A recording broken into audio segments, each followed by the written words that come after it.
തിരുവനന്തപുരത്തെ ദേശീയപാതകളുടെ നിലവിലത്തെ അവസ്ഥയാണിത്. തിരുവനന്തപുരം കഴക്കൂട്ടം ബൈപ്പാസിലാണ് നമ്മളിപ്പോൾ പോകുന്നത്. ഒരു വാഹനത്തിൽ സഞ്ചരിക്കുമ്പോൾ എത്രത്തോളം അപകടകരം വിധമാണ് ഇവിടുത്തെ യാത്രക്കാർ സ്വന്തം ജീവൻ പണയം വെച്ച് പോകുന്നത് എന്നുള്ളതാണ്. വളരെ ഇതായിട്ട്, അതായത് വികസനത്തിൻ്റെ ഭാഗമായി തന്നെ പല സ്ഥലങ്ങളിലും റോഡ് ഇത്തരത്തിൽ പൊളിച്ചിട്ടിട്ടുണ്ട്, മണ്ണ് അവിടെ ഇവിടെയൊക്കെ ആയിട്ട് ഇട്ടിട്ടുണ്ട്. ഇത്തരത്തിലുള്ള ചില സ്ലാബുകൾ മാത്രം അടുക്കി വെച്ചിട്ടുണ്ട്. പല സ്ഥലങ്ങളിലും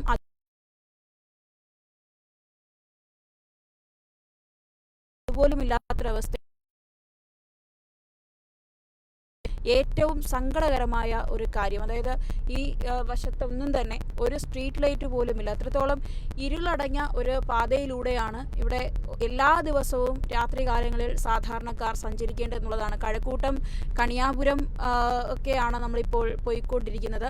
സൈഡിലൊക്കെ ഇത് ഏതെങ്കിലുമൊക്കെ ഒരു അപകട മേഖല അല്ലെങ്കിൽ ഏതെങ്കിലും തരത്തിലൊരു ഡിവൈഡർ ഒന്നും തന്നെ വയ്ക്കാത്ത തരത്തിൽ റോഡുകൾ ഉണ്ട് പലയിടത്തും. ഇപ്പോൾ കാണാം ഈ റോഡിൻ്റെ ഒരവസ്ഥ. ഇവിടെയൊക്കെ കല്ലും മണ്ണും ഒക്കെ നിറച്ച് ഇട്ടിട്ടുണ്ട്. വരുന്നതെങ്കിൽ അവർക്ക് വലിയ ബുദ്ധിമുട്ടുണ്ടാക്കുന്ന തരത്തിലാണ്. ഒരൊറ്റ സ്ട്രീറ്റ് ലൈറ്റ് പോലും ഇവിടെ ഇല്ല. ഇതെല്ലാം കാണുന്നത് വണ്ടികളുടെ അങ്ങോട്ടും ഇങ്ങോട്ടുമുള്ള ഫ്ലാഷ് ലൈറ്റുകൾ മാത്രമാണ്. വളരെ വിഷമകരമായ ഒരു സാഹചര്യമാണ് തിരുവനന്തപുരം കഴക്കൂട്ടം ബൈപ്പാസിൻ്റെ ഉടനീളം കാണാൻ സാധിക്കുന്നു. ദേശീയപാതകളിലെല്ലാം തന്നെ ഇത്തരത്തിൽ തന്നെയാണെന്നുള്ളതാണ്. പല അപകടങ്ങളും പല ദിവസങ്ങളിലും ഇവിടെ റിപ്പോർട്ട് ചെയ്യുന്നുണ്ട്. പക്ഷേ ഒരു തരത്തിലും ഒരു പ്രതികരണം ഇതിന് ബന്ധപ്പെട്ടവരുടെ ഭാഗത്ത് നിന്ന് ഉണ്ടാകുന്നില്ല എന്നുള്ളതാണ്. ഒരൊറ്റ ഒന്നും തന്നെ കാണാൻ സാധിച്ചില്ല. ഇതെല്ലാം കാണുന്നത് നമ്മുടെ കാറിൻ്റെ ലൈറ്റും ഓപ്പോസിറ്റ് വരുന്ന വാഹനങ്ങളുടെ ലൈറ്റും മാത്രമാണ് എന്നുള്ളതാണ്. ജയശങ്കർ, ഇത്തരത്തിലൊരു സ്ട്രീറ്റ് ലൈറ്റ് ഇല്ലാതിരിക്കുമ്പോൾ എന്തൊക്കെ ബുദ്ധിമുട്ടുകളാണ് ഒരു വണ്ടി ഓടിക്കുന്ന ഒരു വ്യക്തി എന്ന നിലയിൽ നേരിടുന്നത്? ഇപ്പോൾ ഞാൻ ലൈവ് എടുക്കാൻ വരുന്ന സമയത്താണെങ്കിലും എൻ്റെ അല്ലാതുള്ള ബൈക്കിലാണെങ്കിലും എൻ്റെ വീട് കൊല്ലത്താണ്.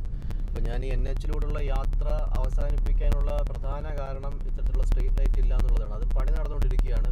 ഈ 4 വരി പാതയാക്കാനുള്ള പണി നടന്നുകൊണ്ടിരിക്കുകയാണ്. അതുകൊണ്ട് പലയിടത്തും ബൈക്കിൻ്റെയൊക്കെ ഈ വളരെ ചെറിയ ലൈറ്റാണ്, അറിയാം. അപ്പോൾ എൻ്റെ ഒരു പഴയ ബൈക്കും കൂടെയാണ്. അത്തരത്തിൽ ഭയങ്കര നല്ല രീതിയിലുള്ള വെട്ടമില്ലാത്ത ബൈക്കുകളൊക്കെ ആണെങ്കിൽ അപകടങ്ങളൊക്കെ നമ്മൾ തൊട്ട് മുന്നിൽ ചെല്ലുമ്പോഴായിരിക്കും കാണുക. പെട്ടെന്ന് ബ്രേക്ക് പിടിക്കാൻ കിട്ടാത്ത പോലും അവസ്ഥയാണ്. മതിയായിട്ടുള്ളൊരു ഡീവിയേഷൻ്റെ ബോർഡുകളോ അല്ലെങ്കിൽ അത്തരത്തിൽ എങ്ങോട്ടാണ് തിരിഞ്ഞു പോകേണ്ടതെന്ന് നമുക്ക് ഒരു രീതിയിൽ ഒരു തിട്ടം കിട്ടില്ല. പല സമയത്തും വളരെ അപകടം എന്ന് വെച്ച് കഴിഞ്ഞാൽ എത്ര പേരാണ് ദിവസം ഈ അപകടങ്ങൾ പെടുന്നത് എന്നുള്ളതിന് ഒരു കണക്കില്ലാത്ത അവസ്ഥയാണ്. അത് കൃത്യമായിട്ട് ഈ ഒരു റോഡ് വികസനം എന്ന് പറഞ്ഞൊക്കെ ഇങ്ങനത്തുള്ള കാര്യങ്ങൾ ചെയ്യുമ്പോൾ ആൾക്കാരുടെ സുരക്ഷിതത്വം കൂടെ നോക്കേണ്ട ഒരു സാമാന്യ മര്യാദ ഏത് സർക്കാരാണെങ്കിലും കാണിക്കണമെന്നുള്ളതാണ്. ഇത് മൺതിട്ട, പാറ അല്ലെങ്കിൽ അത്തരത്തിൽ കൊണ്ടുവച്ചിരിക്കുന്ന ബോർഡുകളൊക്കെ സഡനായിട്ടുള്ള അഡ്വഞ്ചർ ട്രിപ്പൊക്കെ പോകുന്ന പോലെ ചെന്ന് ഒരു ഭാഗത്ത് ചെല്ലുമ്പോഴായിരിക്കും റോഡ് തീർന്നു, അല്ലെങ്കിൽ അങ്ങോട്ട് പോകണം ഇങ്ങോട്ട് പോകണം നമുക്ക് തന്നെ സ്വയം തിരിച്ചറിയുക.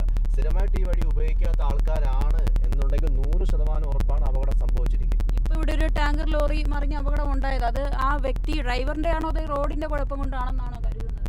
നമ്മൾ ഇന്ന് രാവിലെ തൊട്ടേ അവിടെ നിൽക്കുന്ന വ്യക്തികളെന്നുള്ള നിലയ്ക്ക് നമുക്ക് സ്വയം മനസ്സിലായ കാര്യമാണത്. അതായത് ആ ഡ്രൈവറുമായിട്ട് അടുത്ത് ബന്ധമുള്ള ആൾക്കാർ പോലും നമ്മളോട് പറഞ്ഞത് അയാൾക്ക് ആ ഒരു നാരോ റോഡിൽ കൂടെ അല്ലെങ്കിൽ പണി നടക്കുന്ന റോഡിൽ കൂടെ പോകാൻ പറ്റാത്തൊരു സാഹചര്യത്തിൽ അയാൾ വേറൊരു വഴി കൂടെ ഒരു വഴി സ്വീകരിച്ചു എന്നുള്ളതാണ്. പക്ഷെ അവിടെയും വെളിച്ചമില്ലായിരുന്നു. അത്തരത്തിൽ വഴി തിട്ടം കിട്ടാതെ അല്ലെങ്കിൽ വഴി വ്യക്തമായി കാണാൻ സാധിക്കാത്തതും അപകടത്തിന് പ്രധാന കാരണം തന്നെയാണ്. അത് അവിടെ നിന്ന വ്യക്തി എന്നുള്ള നിലയ്ക്ക് നമുക്ക് എല്ലാവർക്കും ഉറപ്പിച്ച് പറയാൻ പറ്റുന്ന കാര്യമാണ്. എന്തായാലും നമ്മൾ ഇത്രയും ദൂരം സഞ്ചരിച്ചിട്ടും ഒരിടത്ത് പോലും ഒരു സ്ട്രീറ്റ് ലൈറ്റ് പോലും കണ്ടില്ല എന്നുള്ളതാണ് അല്ലേ. ഇത് കടകളുടെ അടുത്തുള്ള ചില ലൈറ്റുകളും അല്ലെങ്കിൽ നമ്മുടെ വാഹനത്തിൻ്റെയോ അല്ലെങ്കിൽ ഓപ്പോസിറ്റ് വരുന്ന വാഹനത്തിൻ്റെയോ ലൈറ്റുകൾ മാത്രമാണ് ഇവിടെ ഇപ്പോൾ നമുക്ക് കാണാൻ സാധിക്കുന്നത് എന്നുള്ളതാണ്. ഇത്തരത്തിൽ എത്രയും പെട്ടെന്ന് തന്നെ ദേശീയപാത അതോറിറ്റി ഇതുമായി ബന്ധപ്പെട്ട വലിയൊരു തീരുമാനമൊക്കെ എടുക്കേണ്ട ഒരു സമയമാണ്. അല്ലെങ്കിൽ ഇത്തരത്തിലുള്ള വലിയ അപകടങ്ങൾ വീണ്ടും വീണ്ടും സംഭവിച്ചുകൊണ്ടേയിരിക്കും എന്നുള്ളതാണ്.